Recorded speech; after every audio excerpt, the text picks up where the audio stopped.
I'm going to show you how to make a laminated roller shade. Roller shades are a great way to make a blackout shade with a minimal amount of material.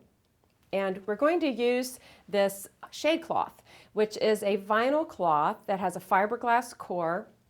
It is room darkening, and it's available in widths from 36 to 77 inches wide. It's 12 ounces per square yard, so it's a very heavy shade material.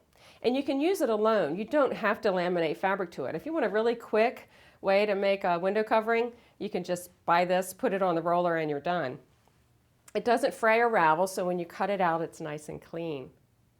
What you'll need to do a laminated shade, you'll need laminating adhesive, and it's available by the pint or the gallon. And this is a non-toxic water-based adhesive. You'll need a paint roller with a low nap, and then a second paint roller. And this one's just going to be used to roll over your fabric after you're done. So this one won't get any adhesive on it, so you'll be able to reuse it later. You'll need your fabric, and you want to choose a fabric that accepts a wet adhesive. Some fabrics, like a silk or something that shrinks if it gets in contact with wet adhesive, would not be a good idea. So look for some cotton and cotton blends, and I highly recommend that you test your fabric on a piece of the cloth before you make a commitment to using it for your whole project. So that's what I've done here. It looks good. I don't see any discoloration. It didn't shrink, so I'm ready to go. The first thing you're going to do is cut your shade cloth, and you want to cut it quite a bit larger than your finished shade. I would recommend 2 to 3 inches all the way around. And on the length, you want to allow about 12 inches extra so that you have a lot of fabric go ahead and roll up on that roller instead of having it end right at the end of the roller. So allow 12 inches and then about 6 inches on the width. On your fabric, you also want to cut that a little wider than your finished shade by 2 or 3 inches and 12 inches longer. We're going to start by taping down the shade cloth. You need to have it secure because as you're rolling the adhesive on, you don't want it to be moving around. That would be bad. So I'm going to tape it with masking tape down to the work surface.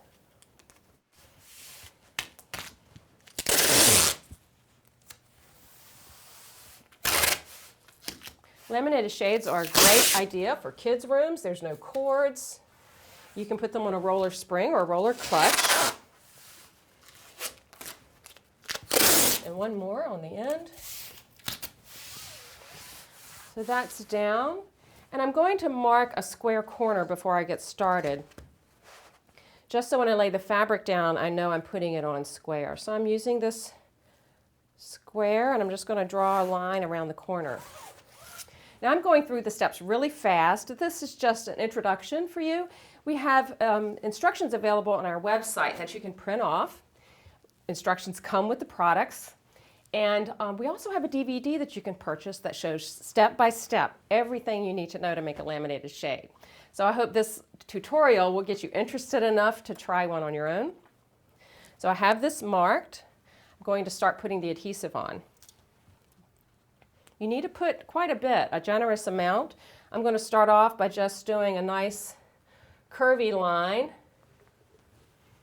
I have a clean, low nap paint roller. And I just got to get the paint, or not the paint, the glue onto, or the adhesive onto the roller. And the roller absorbed a lot of the adhesive, so I'm going to add a little bit more.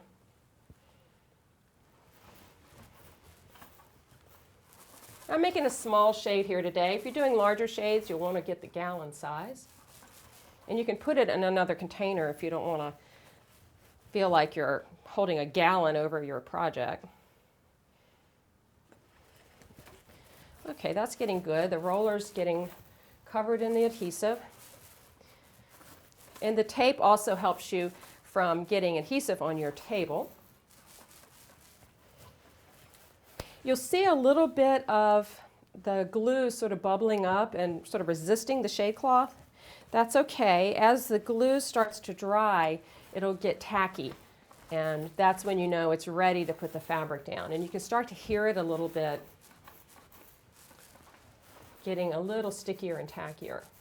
You want to have a good even covering, a generous amount of adhesive so that your cloth is completely stuck but you don't want to overdo it so that you have glue squirting out the sides. I'm going to add just a little bit more.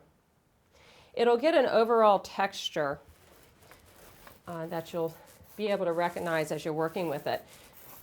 If you're thinking about making laminated shades, try one first, maybe for a room in your house where a spare room or garage or something. Just do one as a test first so you can learn the steps and get a feel for it.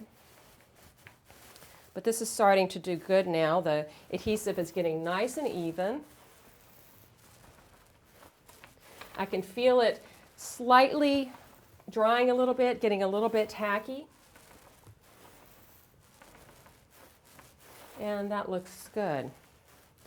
I prepared the fabric by cutting it, ironing it, and rolling over it with a lint roller to make sure there's no strings or lint. You don't want to glue down your fabric and then find a piece of lint or string stuck underneath, because once the fabric's down, it's down. You can't move it around.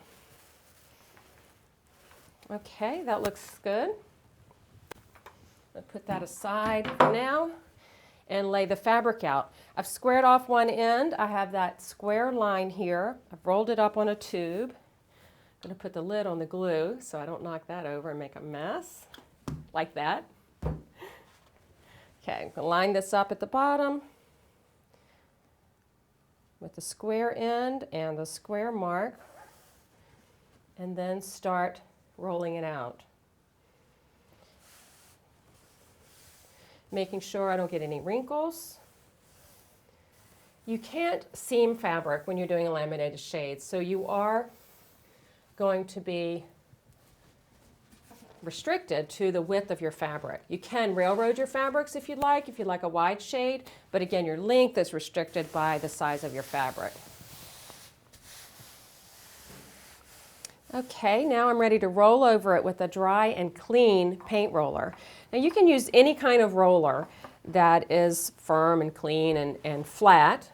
So if you have something from doing wallpaper or art projects, that works too. And I'm going to roll in both directions, side to side and up and down.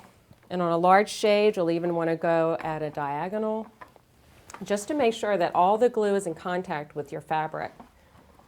Now you'll notice the shade cloth is bigger than my piece of fabric, so there's glue around the edges. I don't want to hit that with the paint roller and then roll it onto the front of my shade. But because I allowed extra fabric, I don't have to worry about getting right along that edge, because I cut the fabric larger than I needed. That looks good. In fact, it looks perfect.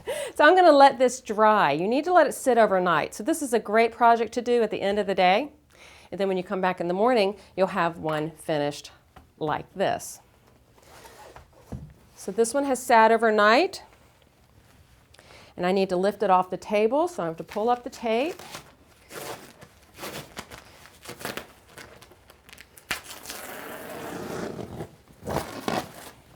It's sort of like a craft project. They really are fun to make. I'm going to turn this around so I can take this tape off. Now I need to cut the shade to the size needed. To do that, you can use a rotary cutter and a mat, or you can use a good sharp pair of scissors. And you need to mark your finished size. Think about your pattern motif. This does have a flower in the center. I planned that on purpose. I'm going to use the T-square again.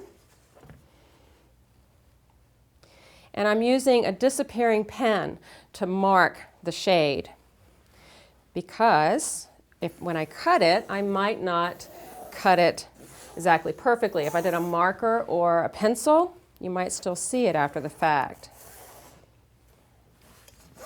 So I'm going to do one side first and then measure over to get the exact size the other way. This is a little teeny tiny roller shade. You do want it to be square though, so when it comes up the roller, it'll be perfect.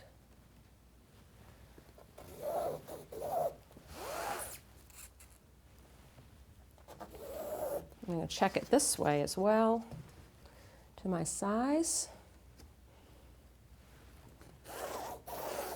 Okay, now I can cut it out. And I'm going to use scissors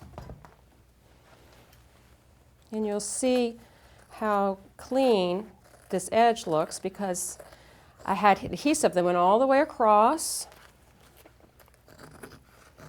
You will need to seal the edges. Some fabrics fray. You don't want to choose a fabric that frays really bad. But this fabric does fray. In order to seal the edges, I'm going to take a little bit of adhesive on my finger. You can wear a glove if you want to, or a little paintbrush, and just wipe these edges down. As you do that, you might pull out a string like that. Just leave it and go ahead and glue all the edges. And again, let that dry thoroughly, and then you can come back and clip off those little strings that are hanging off the edges. You can't hem the edges of laminated shades. In other words, you can't turn it under and stitch it because as it goes up the roller, it would get too thick on the edges. So you'll continue cutting your shade to size. And I have one that's finished. I'm going to get that now, show that to you.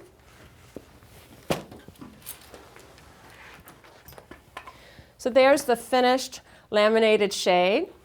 I did add a little trim at the bottom. They don't have to be boring. You can even cut shapes if you want to. You can cut scallop shapes. And you do want to put a little wood batten in the bottom, like this. And I've just stitched a seam, turned it up, single, and stitched a seam, and inserted the little wood batten in the bottom. You can also fold to the front, like this, and stitch a seam and insert the batten there if you would like to have a place to pull your shade on the front. This is all included in the DVD and in the instructions. I'm going to attach this onto a roller clutch. This is a very simple lifting system. Be sure to see our other videos on our roller clutch and roller spring. So you have the option of using a clutch with a bead chain or a roller spring when there's no bead chain. The rollers have an adhesive tape on them, so you're going to stick the laminated shade right to the roller. You have two choices. You can have it roll from behind the roller, like this, or over the top of the roller, like this. Now, you're probably saying, well, why would I want to do one over the other? If it's over the top of the roller, as the shade rolls around, you won't see the roller. It'll be covered. So if this is the only treatment in your window, you might want to do it that way so you don't see that aluminum roller. If you're having a top treatment, cornice or swags, or something pretty over the top, you can have it roll up from behind the roller, and that will actually get it a little closer to the glass, so you'll have a better coverage for the room darkening. So I'm going to start pulling on the bead chain, and it'll start wrapping around. And it's very stiff, so I'm going to help it a little bit as it goes around. But once it gets trained, it'll go up and down perfectly every time.